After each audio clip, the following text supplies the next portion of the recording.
Why did you buy a computer? Well, I was very interested in the new technology and didn't want to be left behind. I don't think it's only for the youngsters in school now. I think us older ones will have to learn a lot about it. Hey Email Geeks, we're back with another Feedback Friday. We're sitting down again with Megan Lee. My name is Megan Lee. So Megan, what makes you an expert about these financial emails? I have been doing email marketing for the financial services industry for almost 3 years now. I don't know how much I can say because for anyone in the financial services industry, you already know it's highly regulated, so I'll just leave it at that. Gotcha. Okay. So yeah, how did you get this email? Is it I don't even know how to say this. What the L? I love the name of this though because it first of all it rings off of their name Ellevest. Okay, so what the L is the name of the brand? No, it's the name of it's the Ellevest? newsletter. Okay. What the L, and then the brand is Ellevest, which is a spin-off of investing, but for L women, you know. Oh. Yeah. All right. So everything okay. about this is, very clever and punchy, and it's just unlike any other financial services industry email that I've seen. Companies like Ellevest highly interest me, and it's actually the first time that I've started investing my money, which I know is terrible for someone who's, I don't know, like 30-something years old now, that I'm just now starting to really invest my money, but companies like Ellevest is just making me really open my eyes to investing in and really using my investments to help impact the future of women. Very cool. Yeah, so it looks like, this is a pretty long one. I'm not sure how much they expect you to read, but it does sound like I'm kind of explaining about this. This looks like just a normal newsletter, I would assume. Yeah, it's a newsletter with a whole bunch of articles on it. And I remember when I first got this newsletter, I didn't read it because I was like, this is way too long. And I'm pretty sure it used to be much longer. Wow, okay. Yeah, I print out every single email I receive and read them to make sure, but yeah, this is pretty long. This looks like a letter from like the editor almost, or from like the founder. But I like the Yeah. touch like that because it feels personal, like she's actually talking to you and not, just some intern writing this email or something like that. Yeah, I think Simple Bank does a good job of that, keeping it very Yeah, that was the conversational. other financial services type of company that I was thinking of that this reminds me of. They're very conversational, human, speaks about financial terms in layman's terms. So it's easier for you to understand. So that's something that I really like about this. So even though it's really long, I do sometimes actually read it. But I feel like if it was shorter, could they get more people invested in reading it? So people who are maybe less committed. So maybe put like all this text like in a blog post or something, and maybe, I don't know, kind of summarize this into something a little bit more digestible. And what's interesting, if you click through to any of these links, it'll actually... They all go to the homepage? Well, No. It's kind of like... Okay, well, that one's a really bad example. But if you click on the main calls to action for each article, which, by the way, is kind of hard to tell where one ends and where one begins, and you keep dragging on the website landing page, it's like the email. So it'll show the rest of the articles, too. Okay. So it's already all there, so why does it need to be all in the email as well, right? Yeah, I guess it's like a preference thing if they expect people will, read through this email or go click out. But I don't know. I'm not like one of those people that like to sit down and really read everything, front to finish, especially with deep, complicated topics potentially about like a 401k or something like that. Yeah, but you got to think about their audience too, because it's always hard to tell. Like maybe this format works for their audience. It does look like this is. The live text is nice. I think they might be using maybe like a custom font or something like that. So that is kind of cool. So that's nice. But yeah, I think the signature on the bottom is kind of cool. That bringing in her photo and having this being live text, but. This feels a little buried down here with the read the rest here. Maybe they're trying to match their site, but this maybe could be like a button instead of live text. And the share to a friend right at the beginning is kind of, I guess, is good that it's there. But they're asking you to do that to before call out. they give you the content to share. Exactly, It's like, do you right? want to Yeah. share something you don't even know what you're sharing yet? Yeah, maybe put this halfway through the email and say like, hey, are these have these tips been useful for you? Like share with a friend or something. Or maybe they could tie in some sort of referral bonus thing too if they do that on their I site. don't know if that's so. legal or not.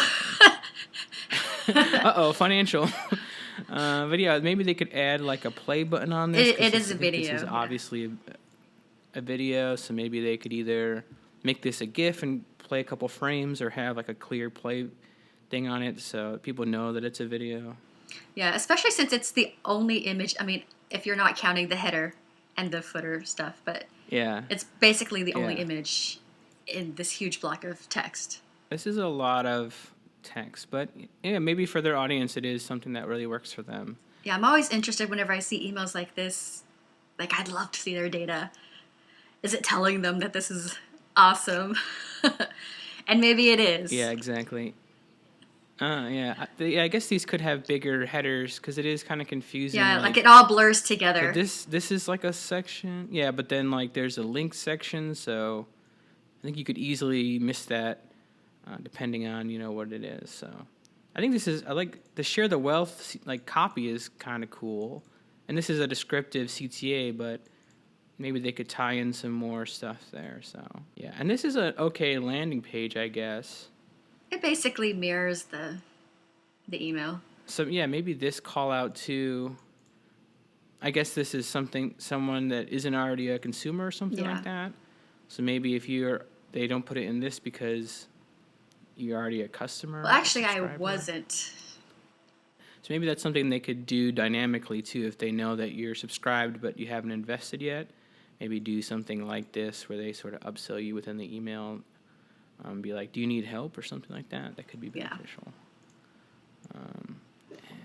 And this is again our financial legal text. So how does this is this pretty close to a lot of the disclaimers that you have to work in in your industry? It is, but no? Believe it or not, their disclosure copy is actually sounds a little bit more interesting than normal. So even though it's still all there and still really long, it's not that bad.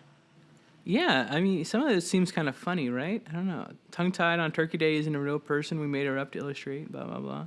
It's kind of fun. But yeah, I guess it depends if someone's going to read all this. But yeah, I think having this fun disclosure, I think, isn't too bad. Yeah. Could definitely be worse, for sure.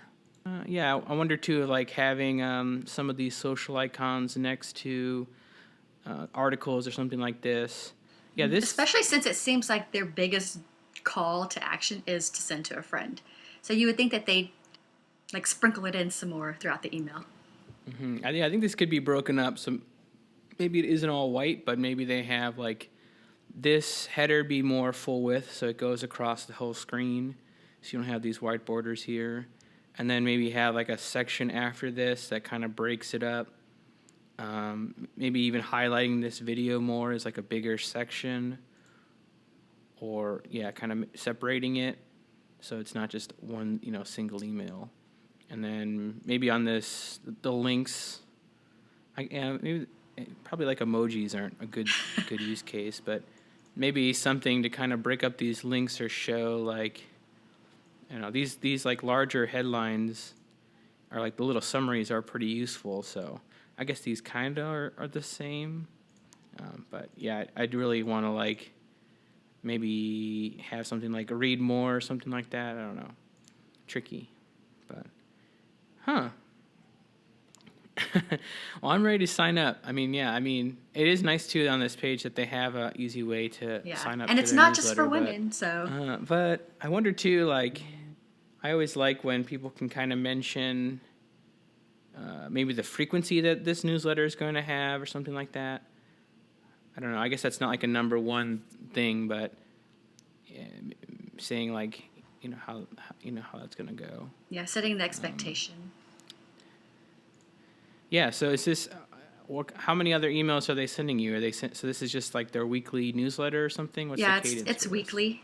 And it's actually the only email that I get Okay. from, other than transactional account details sort of emails. Yeah, I wonder if they have like a good onboarding series that helps you start investing, and it kind of matches that. But yeah, this does kind of look like a pretty simple, would say, like MailChimp template. Plain text can work for sure as long as it kind of matches with the tone of your brand or something too.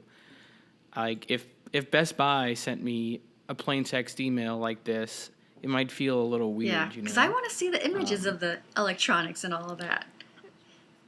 Exactly, yeah. So, but for a brand like this where it's more personal, then, you know, I think maybe this does work, or maybe they could try both. So, yeah, I think there's a place for both, but yeah, I think there isn't one specific way. I think a lot of people always say that, kind of are on the fence about saying it's one or the other, but I think some brands you do really want to, for it to be more visual and, you know, bring in some stuff too. So maybe this is one of those things too. If they brought in a couple more images in the newsletter, it might just help you sort of go down the email. And if you're in a hurry too, maybe seeing some of those visual things might bring you into one of these articles versus just, you know, seeing something like A lot of the prenup or categories something. are pretty consistent week to week, like links to love or hate. So if you already know that you love that section, like a way to scroll to it easily. Yeah, or yeah, making it obvious that this is like, maybe making this like bigger or like a different text, something like that. I don't know. Yeah, I guess the consistent headers are good. They're just small. Do they have like other ways to kind of start a conversation about finances with other women or anything like that? I'm not really. No, I mean, not that I've seen. It's mostly them speaking at you. But I mean, that's a good idea if they don't have it already. Yeah, I wonder if there's like an FAQ or something like that, where if people have, you know, common questions or something, maybe they could interview someone. I guess this is kind of like that in the video where they ask her a question and she answers it. So, but yeah, this seems something too that they definitely would potentially like want you to share. I guess it's on YouTube, so that is good to know.